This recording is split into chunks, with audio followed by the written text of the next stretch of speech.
سورۃ البقرہ کی آخری 2 آیات بھی بہت اہمیت کی حامل ہیں، اور ان کی ایک فضیلت جو یہاں پتہ چلتی ہے کہ ان کو پڑھ کر اگر کوئی شخص دعا کرتا ہے تو وہ دعا قبول ہوتی ہے۔ ایک اور حدیث میں آتا ہے، عبداللہ بن مسعود سے روایت ہے کہ جب رسول اللہ صلی اللہ علیہ وسلم معراج پر تشریف لے گئے، رسول اللہ صلی اللہ علیہ وسلم کو وہاں 3 چیزیں دی گئی تھی، ایک تو 5 نمازیں، دوسری سورۃ البقرہ کی یہ آخری آیات، اور تیسری آپ کی امت میں سے اس شخص کے باقی تمام تباہ کرنے والے گناہوں کو اللہ نے بخش دیا جو اللہ کے ساتھ کسی کو شریک نہ ٹھہرائے، جو شرک نہ کرے۔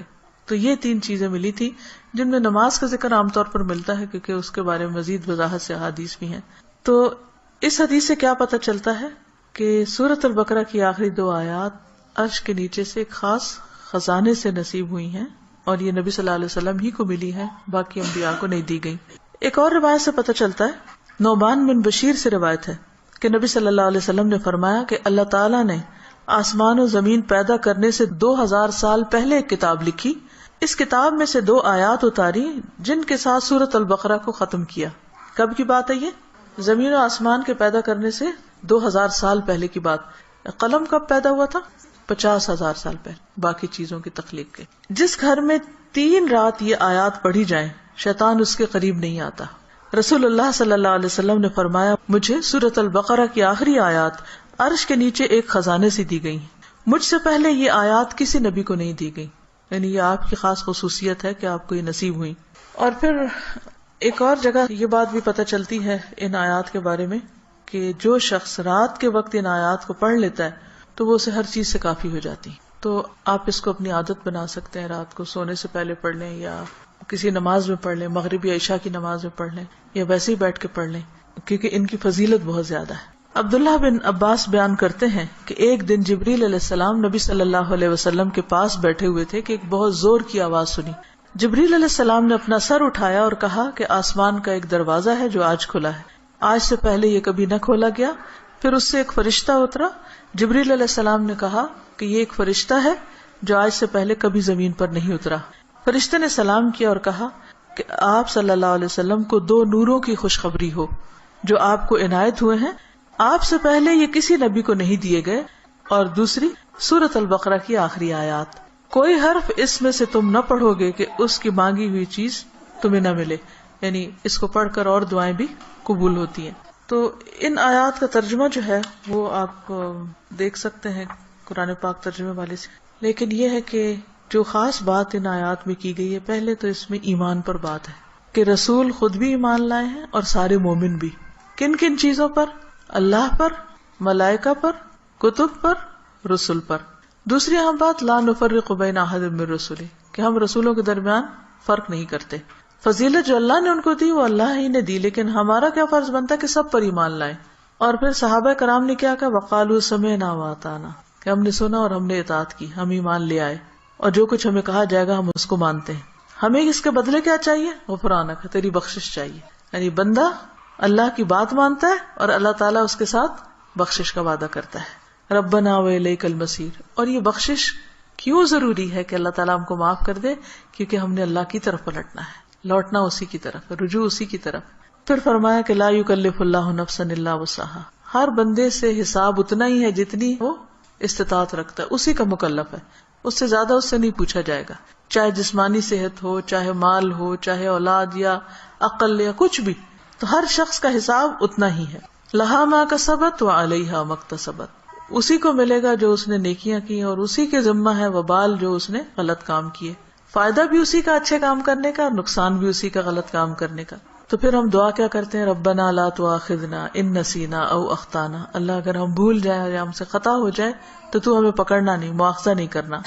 ربنا ولا تحمل علینا اصرا کما حملتہ علی الذین من قبلنا، اللہ ہم پر وہ بوجھ نہ ڈالنا جو ہم سے پہلے لوگوں پہ ڈالا، یعنی ان کی شریعتیں جو تھی وہ مشکل تھی، ہماری شریعت بہت آسان ہے۔ مثلا نبی صلی اللہ علیہ وسلم جب حج پہ تشریف لے گئے تو آپ نے کچھ ریچولز کی ایک ترتیب بتائی، لیکن چونکہ کراؤڈ بڑا تھا تو اس ترتیب میں کچھ لوگوں نے فرق کر دیا۔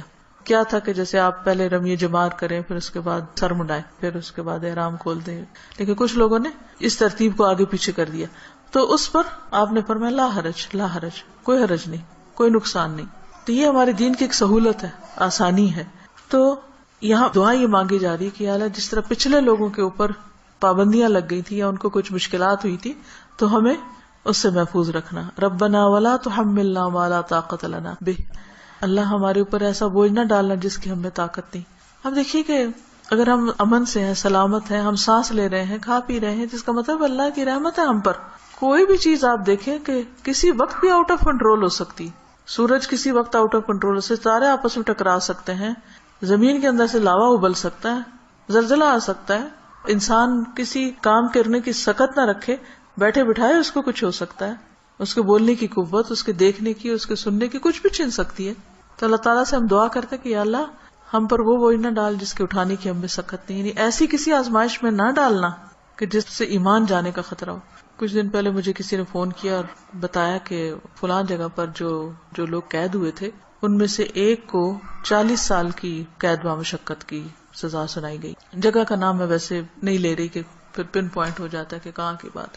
تو میری بیٹی نے کہا کہ میرے ذہن سے یہ بات اتر ہی نہیں رہی، کیونکہ جو اس آدمی کی بیوی تھی اس نے فوراً ہی خلا لے لی کہ میں تو اتنا ویٹ نہیں کر سکتی، اور حالانکہ اس کی بچی بھی تھی چھوٹی.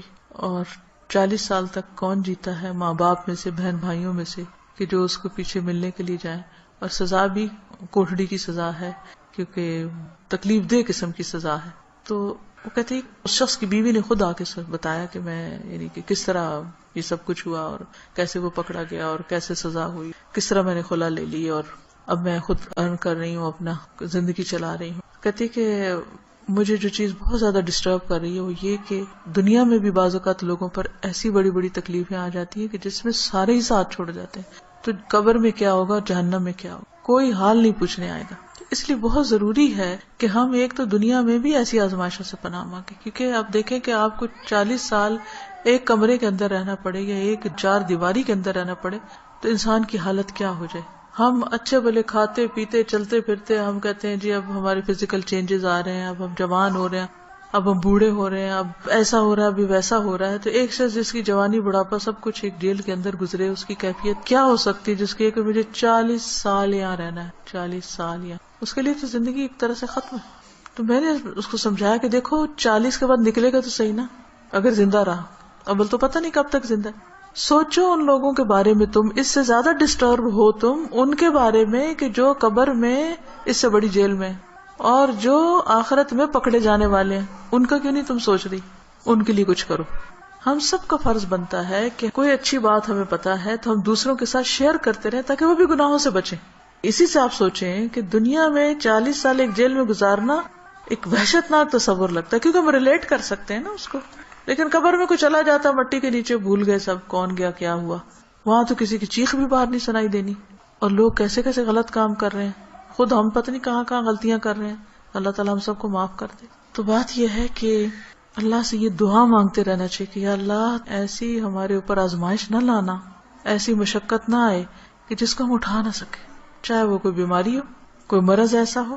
آپ دیکھیں کہ بعض بیماریوں میں پین ہوتی ہے، بعض میں تکلیف ہوتی ہے، ناقابل برداشت حد تک تکلیف ہوتی. اس وقت انسان کے لیے صبر کرنا اور اپنے آپ کو کنٹرول میں رکھنا کہ منہ سے کوئی غلط بات نہ نکلے، اور اگر منہ سے تو چھوڑے دماغ میں بھی برا خیال نہ، کیونکہ حدیث میں آتا نا کہ تم اس وقت تک نہ مرو جب تک تمہارا حسن ظن اللہ کے بارے میں نہ ہو.